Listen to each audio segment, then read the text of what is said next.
Halo Sobat Planter, Assalamualaikum warahmatullahi wabarakatuh. Selamat sore, salam sejahtera untuk kita semua. Perkenalkan, nama saya Wawan Suarsono, salah satu peserta Plantation Leadership Development Program atau PLDP 3 bidang keuangan dan akuntansi angkatan 20. Saat ini saya bertugas di PT Perkebunan Nusantara 1 Regional 2 sebagai asisten akuntansi. Dan video ini saya buat untuk memenuhi tugas pre-learning modul fungsional.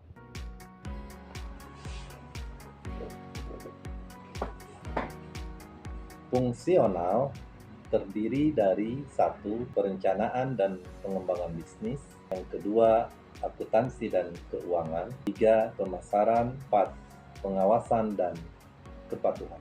Adapun perencanaan dan pengembangan bisnis, perencanaan itu sendiri adalah proses memilih sejumlah kegiatan untuk ditetapkan sebagai keputusan tentang suatu pekerjaan, kapan dan bagaimana, serta siapa yang akan melakukan. Perencanaan bisnis diantaranya ada pengembangan produk atau jasa yang dimiliki, ada kompleks dan holistik, ada menyeluruh, mencakup pengembangan semua struktur dan fungsi organisasi, serta perencanaan strategis jangka panjang.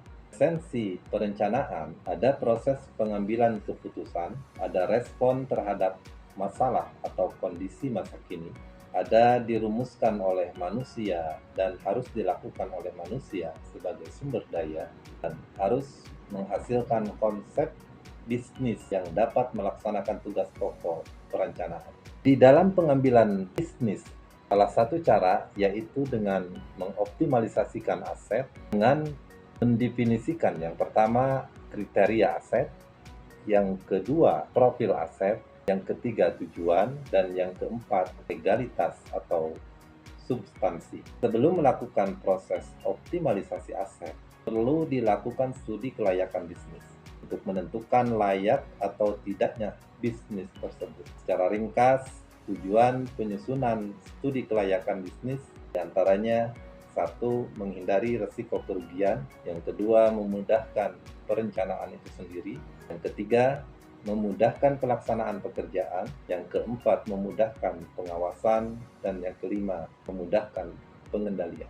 Adapun akuntansi dan keuangan, definisi akuntansi yaitu suatu kegiatan yang menyajikan informasi utama yang bersifat keuangan mengenai suatu kesatuan ekonomi yang digunakan untuk pengambilan keputusan ekonomi. Output dari akuntansi keuangan yaitu laporan keuangan yang meliputi pertama, adanya laporan posisi keuangan atau neraca, yang kedua adanya laporan laba rugi, yang ketiga adanya laporan arus kas, yang keempat laporan perubahan ekuitas, dan yang kelima adanya catatan atas laporan keuangan. Terdapat elemen laporan keuangan diantaranya ada aktiva atau aset, ada utang atau liabilities, ada ekuitas, ada investasi oleh pemilik, ada distribusi kepada pemilik, ada laporan komprehensif, ada pendapatan, ada biaya, serta ada keuntungan dan kerugian.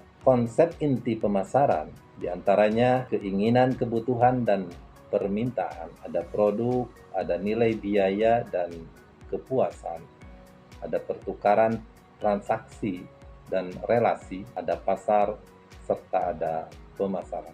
Adapun pengawasan, upaya sistematis oleh manajemen bisnis untuk membandingkan kinerja dengan standar yang telah ditetapkan. Fungsi pengawasan menekankan pada tiga hal: adanya rencana, adanya proses pelaksanaan, dan adanya usaha membandingkan. Yang terakhir, kepatuhan. Fungsi kepatuhan, serangkaian tindakan atau langkah-langkah yang bersifat preventif untuk memastikan bahwa kebijakan, ketentuan, sistem, dan prosedur, serta kegiatan usaha yang dilakukan telah sesuai dengan ketentuan peraturan perundang-undangan yang berlaku. Demikian, wassalamualaikum warahmatullahi wabarakatuh.